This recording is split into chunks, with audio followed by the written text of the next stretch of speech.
Bon, ok, tu connais Chucky, Annabelle, mais là on va parler de véritable poupée hantée. Est-ce que tu connais la poupée Leta? Bon, déjà, comme tu peux le voir, elle fait bien bader.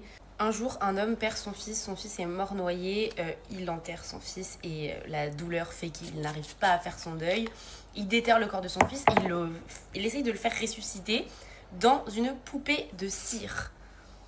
Ça s'arrête pas là. L'homme finit par décéder et quelques années plus tard, un mec qui s'appelle Kenny, qui fait de l'urbex, tombe sur une maison abandonnée et il décide de fouiller un petit peu et dans le sol de la cuisine, il trouve cette fameuse poupée qu'il décide de ramener chez lui.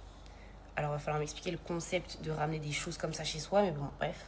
Et ce qui devait arriver arriva. La nuit, il entend des petits pas marcher, il entend des sons aigus.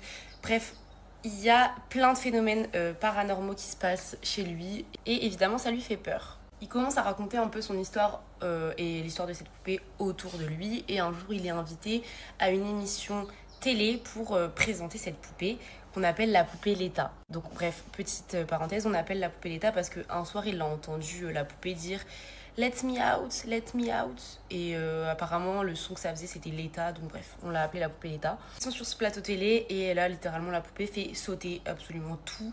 Il n'y a plus d'électricité, il n'y a plus de courant, les chaises sont sans dessus dessous. Enfin bref, c'est le carnage. Aujourd'hui, Kenny, il vit toujours avec sa poupée Leta parce qu'il n'arrive pas à s'en débarrasser tout simplement parce que quand il veut la vendre, elle ne veut pas bouger. Pour elle reste comme fixée dans le sol. Donc bref, il vit avec elle. Aujourd'hui, c'est comme un membre de sa famille. Évidemment, on en vient à la partie la plus importante de l'histoire.